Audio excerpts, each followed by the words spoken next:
And boy, I gotta tell you, this thing makes things taste so good. If you wanna know the difference between you cooking grandma's recipe and grandma cooking her recipe, it's in the skillet, guys.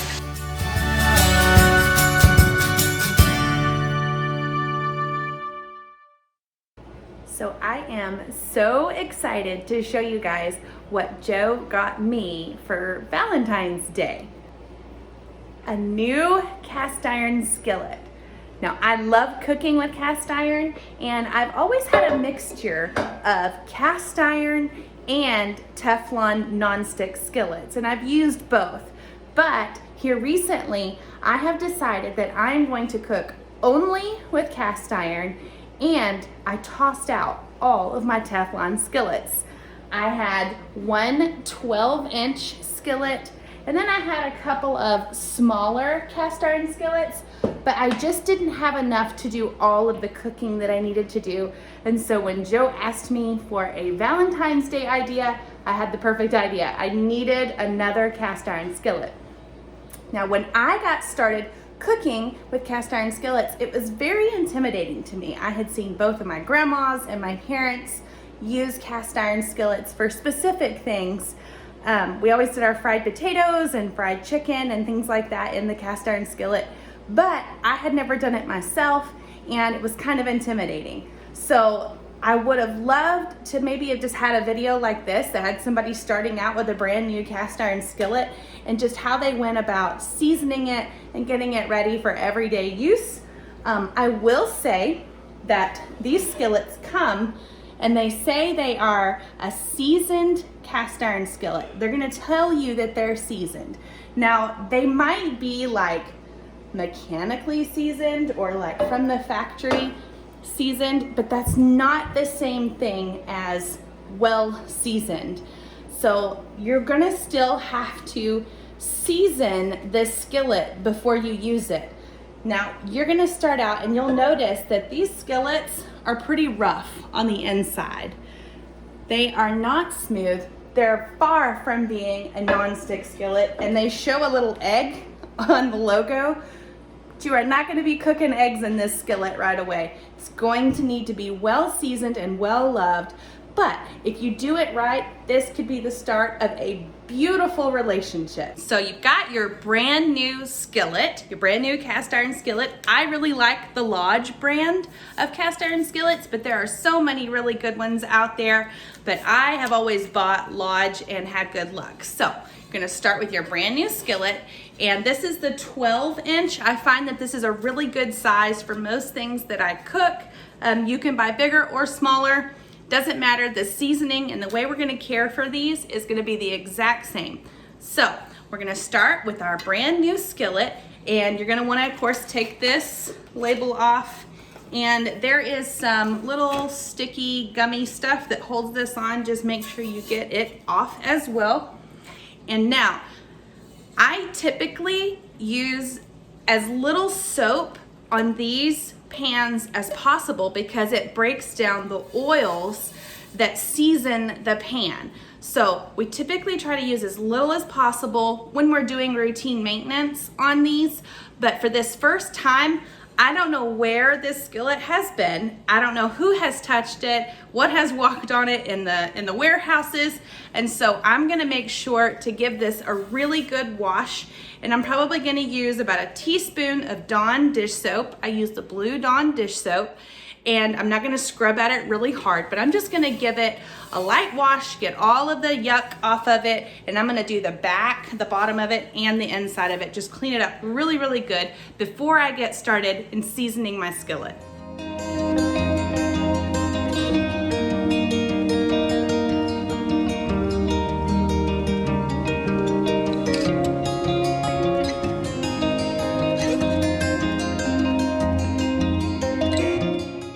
Okay, so it's nice and clean now, but it's very wet. And I am going to first towel it off, but this is not going to get it completely dry. We are going to have to dry this deeper before we add our oil and begin to season. Oil and water do not mix, especially at high heat. And so I'm gonna move this over to the stove, and heat it up to dry it out completely. Okay, so now that I've towel dried it off, I'm gonna turn this front burner on high, and I am just gonna let this heat up until all of the moisture is out of it, and I will know that it's hot enough when I grab the handle and it's just a little bit hot to my touch. So while we're waiting for our skillet to heat up and dry out, let's talk fat, because seasoning just means a thick layer of oil that has been baked onto your skillet. So let's talk about what kind of oil or fat you would want to use in your skillet. Now there are lots of different options out there, and there is a big debate, but I'm just gonna show you what I prefer to use in my skillets.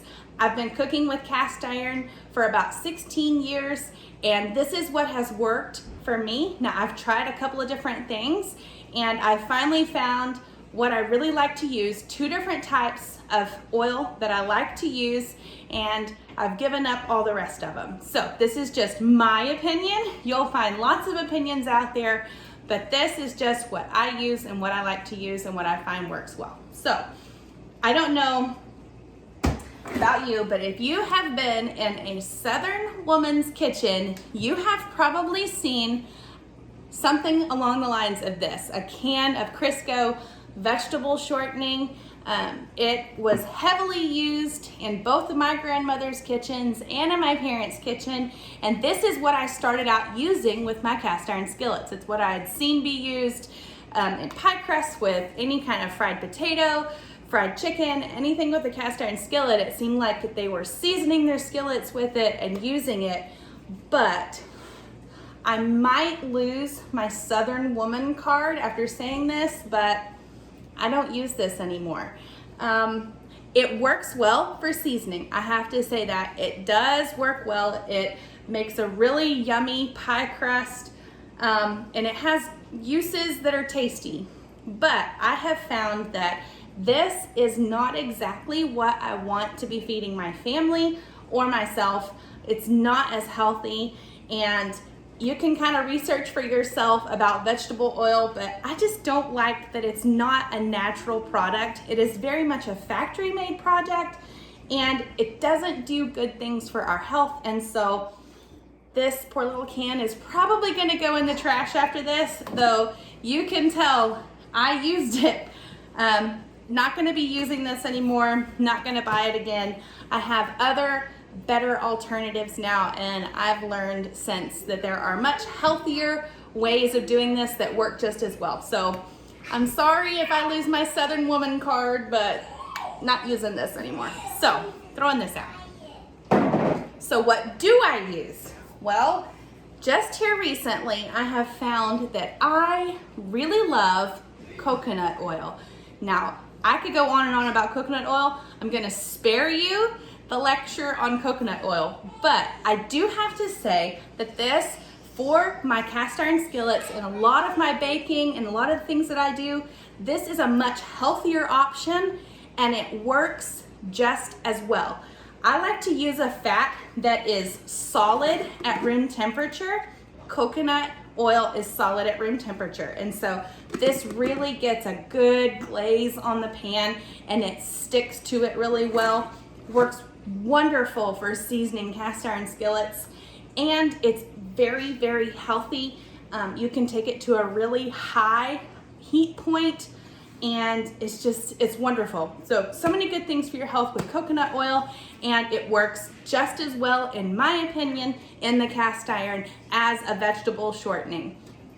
So this is one option, and I do at least one of my skillets I season with the coconut oil, and then there's another variation that I use for the skillets as well. Kind of depends on what I'm cooking. If I'm baking, I tend to go more toward a coconut oil, but if I'm making something more savory, I have another option. I do have to say though that a common misconception with coconut oil is that it tastes like coconuts. And if you just absolutely loathe the taste of coconuts, you will not taste coconut by using coconut oil. It doesn't taste like coconuts. I strongly encourage you just to get a little container of coconut oil and just taste it. It tastes like nothing. It tastes like any other oil. It doesn't really have a taste to it. It's not gonna make your food taste coconutty, nothing like that. It's not sweet, nothing. It's really good if you're a diabetic or if you're on like a keto diet. It does nothing to your blood sugars. There's no insulin response by using coconut oil. This is a wonderful, wonderful oil. I'll stop with the coconut oil preaching. All right, so the next thing I use, and it won't come as a shock to anybody who knows me, but the second thing that I use, and probably I use more often, is pork lard. So this is pork lard that I have rendered myself. We have a video that I've done about how much I love fat and how to render lard, and I will link it above for you to watch if you would like to, how to render your own lard. But you can buy lard or beef tallow even at the store, and it is wonderful for, I'm just gonna say everything. You can cook everything in pork lard or in beef tallow, and I just love it. I love the way this seasons my skillets. It's wonderful on vegetables, cooking meats, and seasoning the skillet. This is just incredible. So our skillet is all dried out. It's really hot to the touch on the handle, which lets me know that it is hot enough and it has dried out enough that I can add some oil to this skillet. So this is the first step in seasoning it, is to get some oil in here and get it coated. So what I'm gonna do, this time I'm gonna use the coconut oil, just so you can see that you can use coconut oil. And I'm just gonna take a spoon, just a dollop of it here, and I'm gonna set it in the bottom, and I'm gonna let it melt. Now it's going to smoke. So ordinarily I would turn the fan on, but it's gonna be too loud for the camera, so we're just gonna have to deal with some smoke in here. It's going to smoke. I'm gonna turn this heat off for a minute, but this is baking this oil on as it melts. Okay, so I have got a paper towel. Now you're gonna be really careful because this is very hot, but take a paper towel and I'm just gonna get a little bit of this melted oil and I'm gonna run it up the sides of the pan, make sure it gets completely coated. I'm also going to do the handle and the edges, and this handle over here. I'm gonna get this coconut oil spread all around and make sure it is nicely coated all inside the pan, and it has a nice thick layer of oil baking on. Okay, so you could, at this point, take the skillet that has the oil on it and put it in the oven at 450 degrees for about an hour to really bake it on and season it really well. But I'm not going to do that. That's not my favorite way. My favorite way to start a brand new skillet is to cook with it. And so we're gonna be making some chicken tonight with some green beans. And the best way that I know how to make green beans is with bacon and onions, which just so happens to be the best way to start off a skillet. There's nothing quite like bacon and onions to start off the life of your skillet, to season it. The fat from the bacon renders down and cooks into the skillet, and it's just wonderful. So that's what I'm gonna do right now.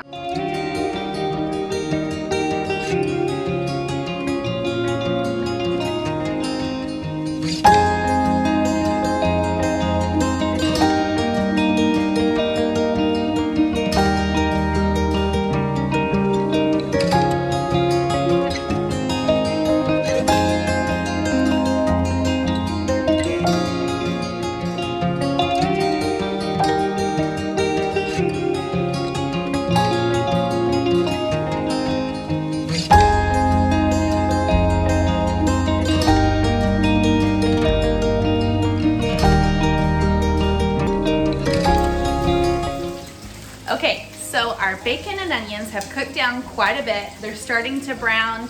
The onions are getting a little bit translucent, and so it is time now to add my green beans. Now these are green beans that we grew in our garden last year, and I have already snapped them and I froze them, and I am just gonna take this bag of frozen green beans and pour it directly into the skillet with the bacon and onions. That's how I make my green beans. Super easy, just going from green beans, frozen, to the pan. And let them get all combined and caramelized. It's gonna be delicious.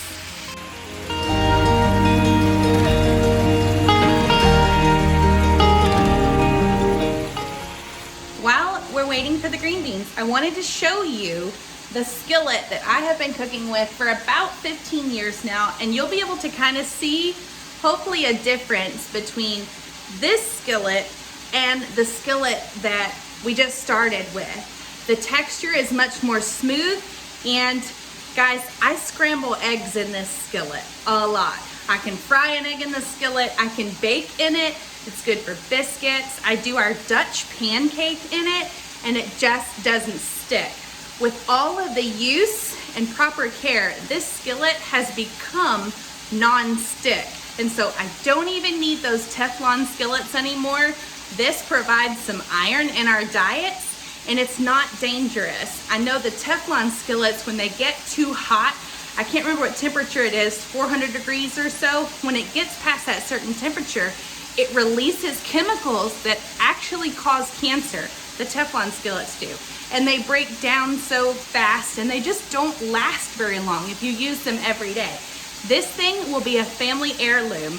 I know a lot of families, when grandma passes away, the kids fight over the skillet. That's how it happens down here in the South. So hopefully one of these days, my kids or grandkids will probably arm wrestle over this skillet.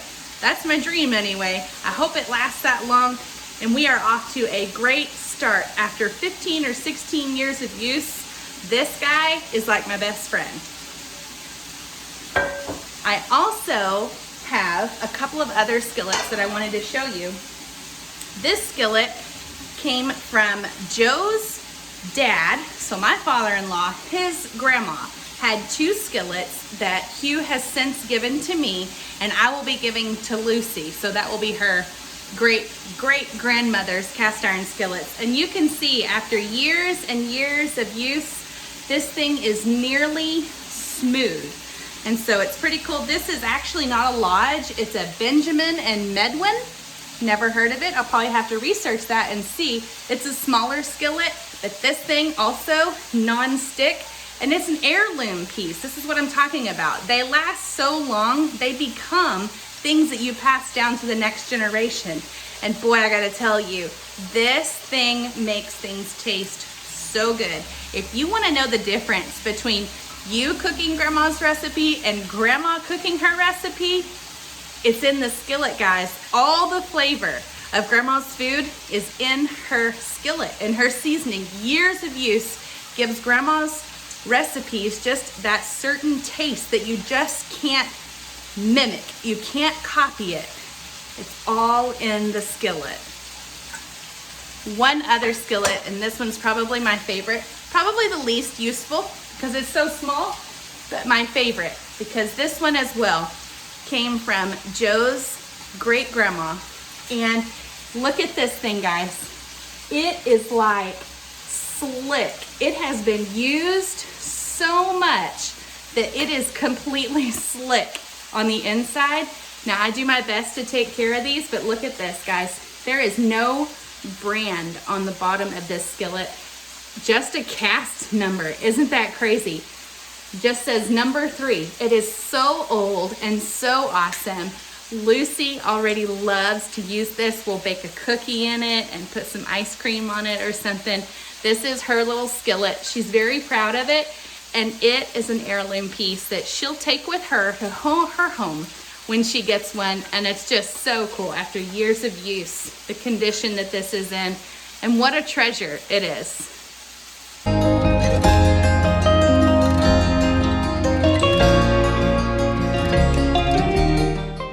So I don't really think that I need any soap this time. I've got a little bit of stuck on stuff in here, but I'm just gonna try to use water first. I think it's always best practice just to try to use just water.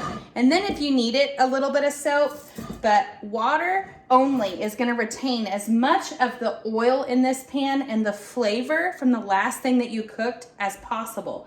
So I'm gonna put maybe about 1/2 inch of water in the bottom of the pan, and I'm gonna take it back over to the stove and just let it boil off some of the remnants in the pan.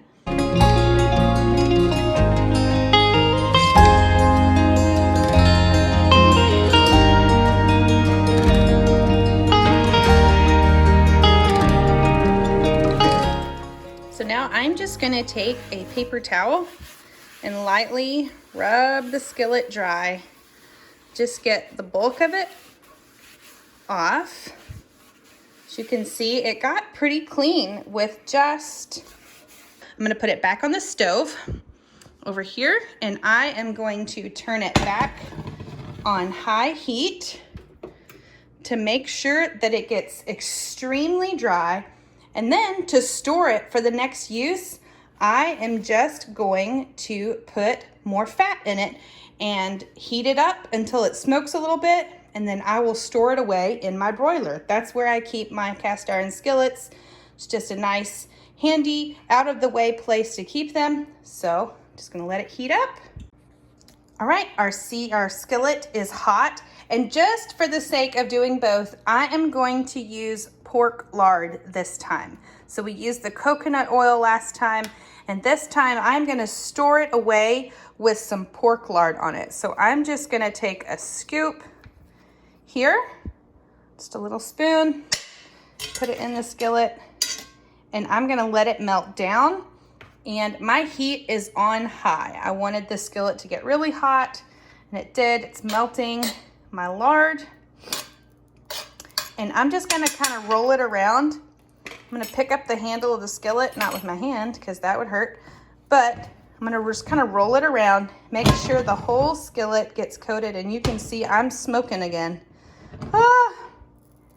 Wish I could turn the fan on, but I really don't think you guys would hear me if I turn the fan on, so. All right, just gonna kind of roll this all around, and I try to roll it a little bit. I have to be careful with my glass top, but I'll just try to roll it around, get it on the sides, and I'm gonna let this sit on this burner. And this is an electric stove, so when I turn the heat off, it doesn't immediately cool down. So I'm gonna go ahead and turn the heat off. And this is still gonna be on some heat, and it's gonna cool down slowly. Now, I don't always do it this way, but I like to. If I'm done cooking and I'm just cleaning up the dishes, then I will just let this skillet sit here and come to room temperature on the heat. So it'll just come down kind of slowly, and I find that the fat really bonds really well with the metal when I let it come down naturally to room temperature before I store it away. So that's what I'm gonna do here. And then I will put it away and be ready for tomorrow. I have so enjoyed hanging out with you guys today and showing you our cast iron skillets and how we take care of them. I hope that you got something out of it.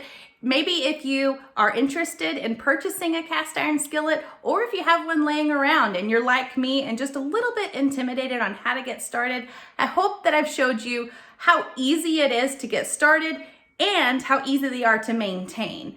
So let me know in the comment section below, do you use cast iron skillets? What do you use to season them? I would love to hear all of the different ways that everybody uses and maintains their cast iron skillets. Just look at those green beans. Oh my gosh, those are gonna be so good for dinner. And I am gonna have one very happy husband tonight who loves green beans with bacon. Delicious.